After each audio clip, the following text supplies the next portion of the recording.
Hey guys, welcome to the fourth session of Blue Lounge. It's Ali and Izzat. We just watched the fourth and the last preliminary round of the QIUP World University Peace Invitational Debate. The motion that was debated in this round is this house prefers a world where human life naturally ends at 50. The four teams that debated in this round is in opening government, we have Oxford A. Opening opposition, we have LSE A. Closing government, we have NTU A. And on closing opposition, we have Ateneo A. So, Izzat, let's go straight into it. What do you think about this debate? What's the call? Oh, I forgot the call. So, Oxford A got a first. Ateneo A got a second. Opening opposition, LSEA got a third, and unfortunately, last went to closing government, NTU A. So I think the debate is profound and philosophical in the way that it discusses things that really matter. It discusses things that we feel are very impactful, the way we live our lives, whether we make the right decision, whether death and the unexpectedness, that's the word, uncertainty of death actually impacts the way you make your decisions. It's just, so like my number one main issue, could be petty, could be not, is that the debate doesn't seem to show like a strong priority over the context of who we're talking about, right? Because it seems like the groups of people we're talking about and the way it's characterized are people who could be very beneficial to what the government is. So it's convenient for these teams. It could also be convenient to what the off bench want to argue as well. You know, like maybe, for example, government could argue that people make better decisions because you can plan your life carefully. But that assumes that everyone has the opportunity to be able to plan their lives carefully and have a good life between the age of 0 all the way to the age of 50, right? Like if you're an old person, as rightfully mentioned in the opening opposition in this debate, mind you, like if a person who is underprivileged, person got a horrible job, person never had children, or don't even know what they want at the point at the age of 50. Alone, all that percent sad case, right?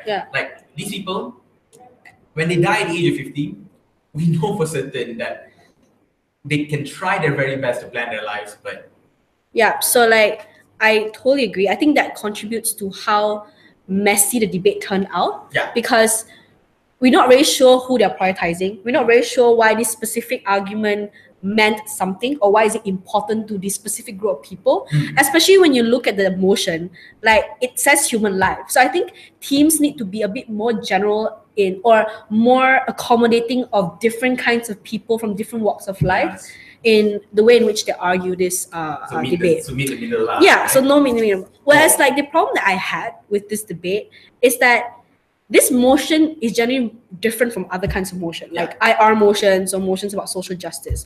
This essentially is a philosophical discussion about the uncertainty and the certainty of death. And I felt that there was a lack of emotion or the lack of like questioning of that certainty and how it affects us emotionally. So it becomes like, because I was expecting a different kind of debate, right? I was expecting a more like emotionally filled and more philosophical kind of debate, where the debate turns out to be like, what is the practical benefits of like dying or not dying? So I bet you were like thinking of being able to relate with someone, correct, able to choose their properly, like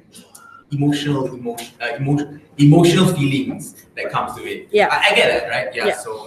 So let's either way, I thought the first for the opening government was well deserved. They were well deserved. They were the cleanest and the clearest in the debate, definitely. Because reasons why you just shouldn't live beyond 50, I thought there were just clear intuitive reasons that opening government not only established but also very cleanly analyzed. Like let it be from it could even be something as simple as just your health. For example, PM argued the number of organs that we would be able to use to help people. Because the people that are dying are younger and healthier. So those who die at the age of 50 can use their organs. They have a good supply of organs ready. That sounds like something that even a PM said so in his speech. That DPM. Organ is DPM. Oh wait, I think DPM like extended that argument into like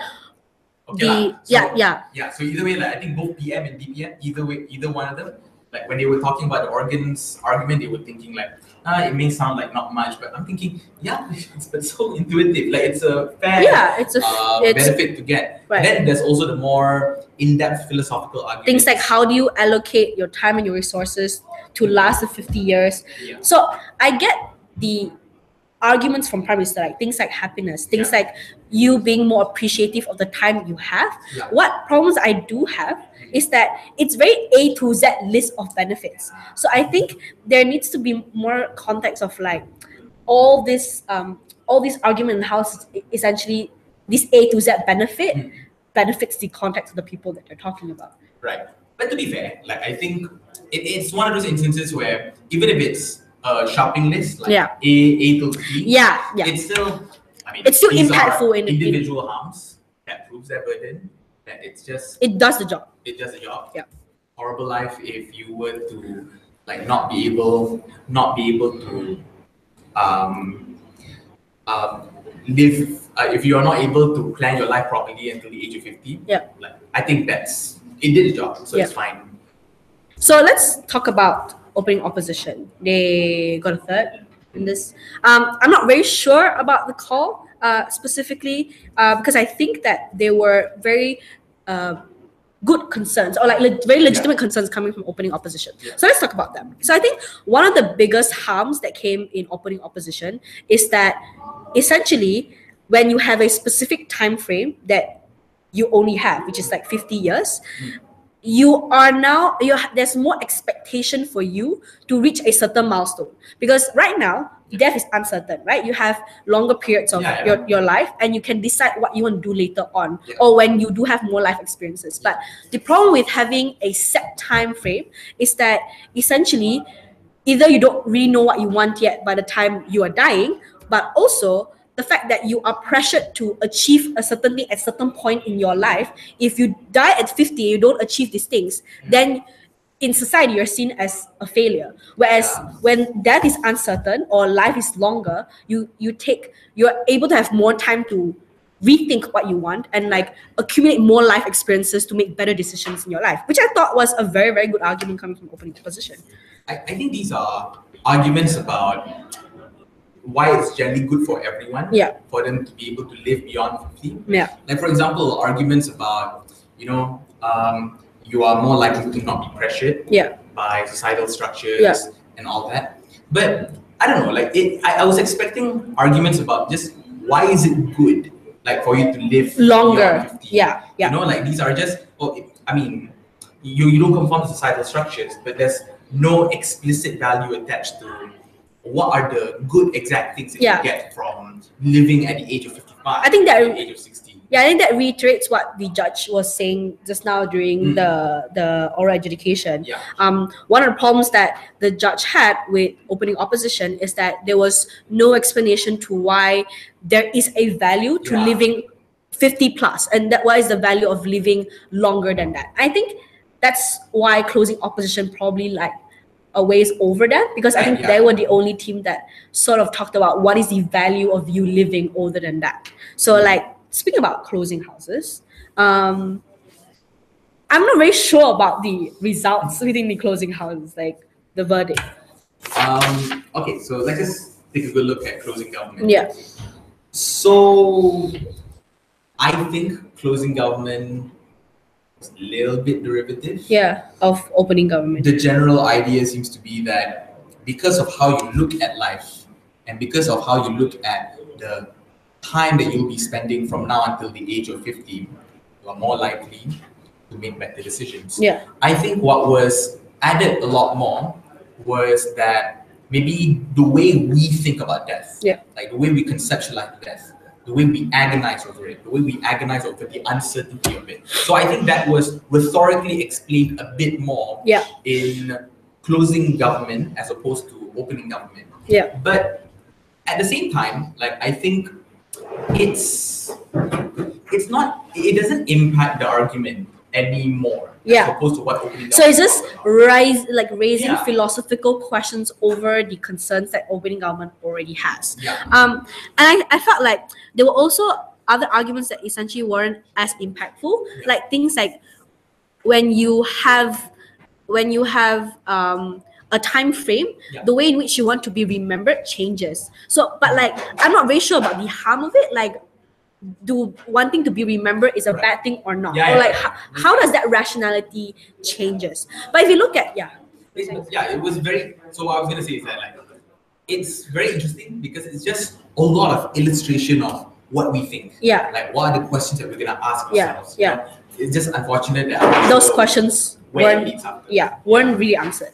But if you look at closing opposition and the reasons why they got second, right, was that opening opposition weren't able to argue what's the value of living longer or what's the value of your life when you're older. I think what closing opposition did to a very large extent is that they were able to tell us that older individuals, because everyone was saying like, you know, when you're old, you're dying, you're ill, you can't really like do much, right?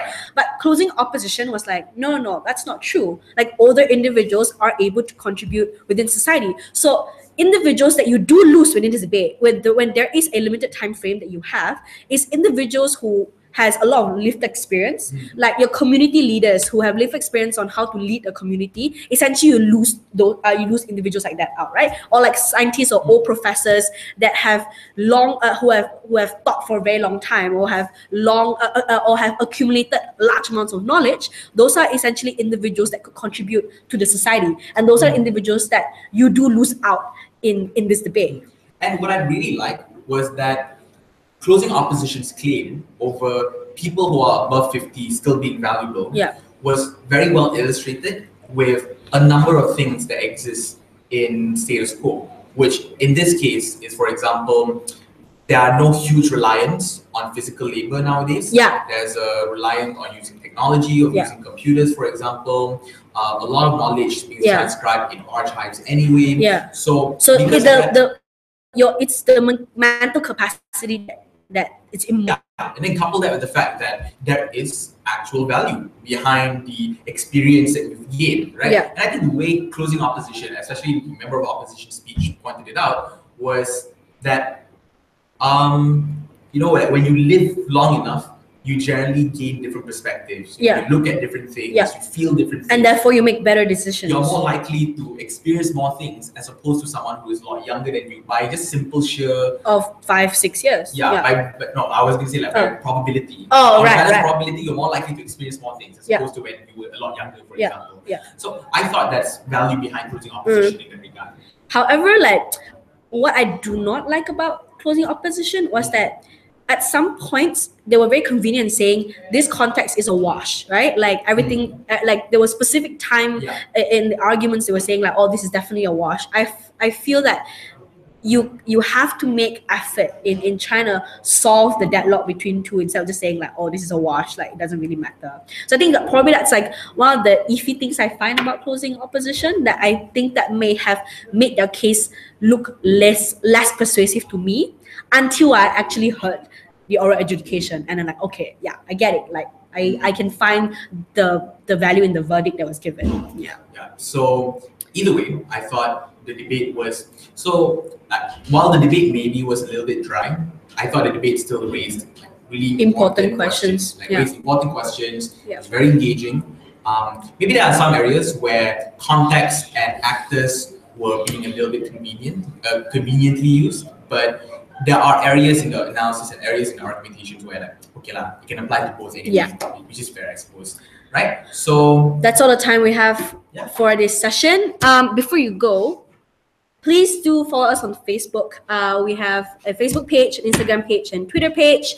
Facebook is www.facebook.com/MIDP Today. You can also follow us on Instagram and Twitter, also at MIDP Today. If you have any thoughts and any comments, please post them down below and you can start on your own discussion. We'll be back on Monday for the elimination rounds, right? Yep. Break announcements will be made tonight. That's when we will know the top 12 teams that will be debating in the pre-semifinals of this tournament. Yep. See you guys.